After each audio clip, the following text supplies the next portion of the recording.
Louvado seja o nome do Senhor Jesus pela existência da tua vida. E do Salmo 50, no versículo 15, que diz assim para todo cristão, para todo crente, para todo o evangélico. E invoca-me no dia da angústia, eu te livrarei e tu me glorificarás. Quando nós lemos esse versículo, inclusive algumas pessoas até imprimem ele nos vidros dos carros, em alguns papéis na vidraça da casa, mandam fazer um quadrozinho para enfeitar a sala, coloca esse dizer, usando o dizer como se fosse um amuleto, entre aspas. Porque é uma boa palavra, é uma palavra que renova a esperança da pessoa, saber que se passar por alguma dificuldade, se passar por uma angústia e precisar de socorro, é só gritar por Deus e pronto, ele vem e livra e está tudo resolvido. Acontece que a realidade não é bem assim. A nossa realidade não é dessa forma. Existem pessoas que, no momento da angústia, invocam o nome de Deus, gritam, meu Deus, me ajude, e não acontece nada. Existem pessoas que até mesmo dentro da igreja clamam pelo Senhor e o Senhor não responde. E o Senhor não vem para socorrer imediatamente. A prova disso é que existem igrejas nas quais os irmãos congregam e clamam no momento, entre aspas, da desgraça dos irmãos, e Deus não responde, não tira os irmãos daquele estado de desgraça. O texto bíblico está dizendo, invoca-me no dia da angústia. Quem deve ser invocado não é outra pessoa, não é outro ser, não é outro santo a não ser o Senhor. O Senhor é Deus Pai, o Senhor é Deus Filho e o Senhor é Deus Espírito Santo. A saber, nosso Pai o Altíssimo, Jesus que é o Cristo e o Espírito Santo que é o sangue de Jesus. Essas três pessoas são a mesma pessoa, a quem nós chamamos de Senhor. Então, o Senhor é quem está falando, e ele está dizendo, olha, invoca a mim, grita por socorro para mim no dia da angústia, e você será livrado. Se eu te disser somente essas palavras que eu acabei de explicar, você vai imaginar que por qualquer circunstância, qualquer situação, de qualquer jeito, você vai vivendo a sua vida.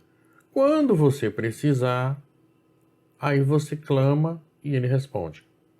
Acontece que a realidade não é assim. A vida não é assim.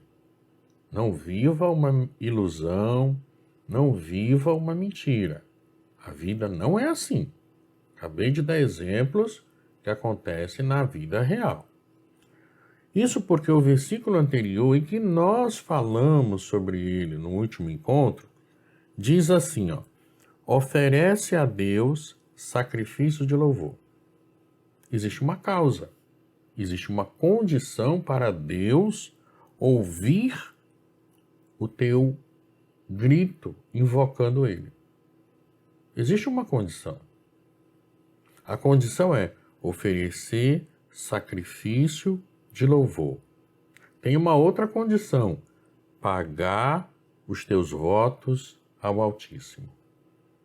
E para quem não ouviu o nosso último encontro, eu já vou logo explicando. Não estou falando de dinheiro, não estou falando de bens materiais. Eu estou falando de coisas mais profundas. Eu estou falando de coisa espiritual. Não é bom confundir sacrifício somente com dinheiro. Não é bom confundir oferta somente com dinheiro. Eu estou falando de coisas mais profundas. Eu estou falando de coisas que existem lá no céu, o teu dinheiro, teu real, teu dólar, teu Bitcoin, seja o que for, o teu ouro, tua prata, não existe lá no céu. Ah, mas eu ouvi falar que nós vamos andar nas ruas de ouro e morar nas mansões celestiais. Sim, você vai morar nas ruas de ouro, mas o ouro é para você andar por cima, não vai servir de moeda de troca. Não serve.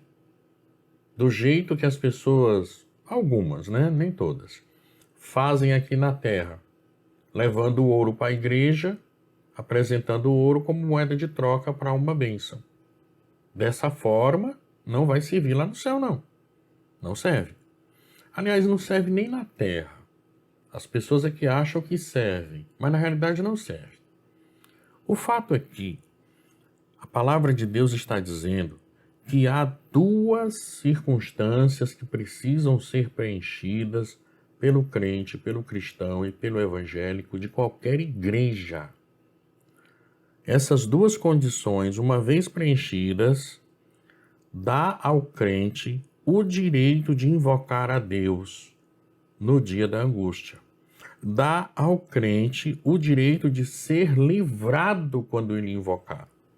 Dá ao crente a condição de, uma vez livrado, glorificar o nome do Senhor. É isso que está escrito na tua Bíblia. Na tua Bíblia, no livro de 2 Crônicas, conta uma historinha. E eu já expliquei que historinha da Bíblia não é simplesmente uma historinha, não é. Dentro dela tem a revelação do Espírito Santo a respeito do que o crente, que o cristão, que o evangélico deve ou não deve fazer na vida. Eu vou dar um exemplo. 2 Crônicas 32, versículo 12, diz assim: Não é Ezequias o mesmo que tirou os seus altos e os seus altares? E falou para Judá e para Jerusalém, dizendo: Diante do único altar vos prostrareis, e sobre ele queimareis incenso. A historinha aqui que eu li está dizendo que um rei chamado Ezequias, que existiu de verdade, esse rei deu uma ordem para as pessoas que ele governava, do jeito que o pastor da tua igreja, o clérigo da tua igreja, dá um ensinamento, uma direção para você, que faz parte do rebanho da igreja. Da mesma forma. E qual foi a direção que esse Ezequias deu? Qual foi a direção dada pelo pastor aqui, Ezequias, o pastor daquelas ovelhas? Qual foi? A direção é: diante do único altar é que vocês vão se prostrar. Só pode se ajoelhar diante do único altar. E sobre este único altar é que vocês devem queimar incenso. Essa foi a orientação. Tem um único altar, e em cima desse único altar você é que vai queimar incenso. Lá em Apocalipse, você sabe que está escrito que incenso significa oração. Quando você queima incenso no altar, você está fazendo oração no altar.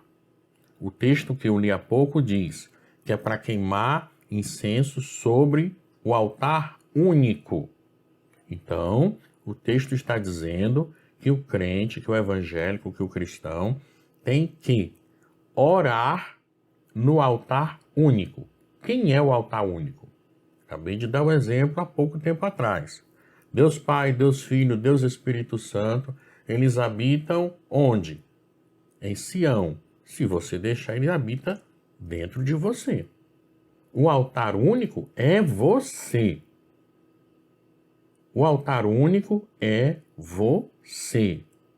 Você precisa queimar incenso. Como é que você queima incenso? Fazendo a bendita da oração. Tá vendo? Dentro da historinha tem um ensinamento que você tem que praticar na vida. Se você pratica a oração, todo santo dia, você está o quê? Queimando incenso. Queimando incenso significa sacrificar um louvor a Deus. Queimar incenso é orar. Então, a oração que você faz é um louvor a Deus. E orando, ou seja, apresentando esse louvor a Deus, você está, sem perceber, pagando um voto que você fez quando aceitou Jesus como Senhor e Salvador da tua vida. Se você fizer a oração todo santo dia, vai acontecer o que está escrito no versículo 22. Assim, o Senhor livrou a Ezequias e aos moradores de Jerusalém da mão de Senaqueribe, rei da Assíria, e da mão de todos, e de todos os lados os guiou. Qual é a vantagem que Maria leva se fizer oração todo dia? Qual é a vantagem que você leva se você apresentar a queima do teu incenso, a tua oração, em ti mesmo, que é o altar único, todo santo dia, como oferta ao Senhor? Que vantagem Maria leva? Salmo 50, versículo 15. Você, quando precisar, você invoca a Deus no dia da angústia e Deus te livra. Ele te livra quando você invocar. Quando estiver precisando de ajuda, você clama, você chama e ele te livra. Livra para ser glorificado. Mas para que ele possa te livrar, você tem que queimar incenso, que nada mais é do que um sacrifício de louvor, que nada mais é do que o pagamento daquele voto que você fez, que foi ter aceitado Jesus. Você precisa queimar incenso, ou seja, precisa orar. Essa é a vantagem que Maria leva. Deus livrou Ezequias e o povo de Ezequias. Fazendo uma comparação, Deus livrou ao pastor que deu a orientação correta e livrou também todas as ovelhas desse pastor. Livrou todos os membros da igreja desse pastor que nós aqui estamos nomenclaturando de Ezequias. Deus livrou. Livrou de quem? Da mão de Senaqueribe, rei da Assíria. Livrou de quem era mais forte. Livrou de quem estava ali para destruí-los. Não se parece com o que acontece na tua vida? Afinal de contas, quando você invoca a Deus, você invoca porque não consegue vencer por conta própria. Você está invocando a Deus porque você está precisando de ajuda. Então a Bíblia Sagrada está dizendo para você em 2 Crônicas 32, versículo 12, e também Salmo 50, versículo 14, que você tem que praticar a oração. Você também tem que praticar a obediência. Se você fizer isso, você será livrado do Senaqueribe, do jeito que está escrito em 2 Crônicas 32, versículo 22. E também, se ela vier, você vai clamar e o Senhor vai te livrar. Vai te livrar da angústia. É o que a Bíblia está te ensinando. Agora você precisa praticar a oração. Não dói, você não vai gastar dinheiro para orar, portanto não custa caro.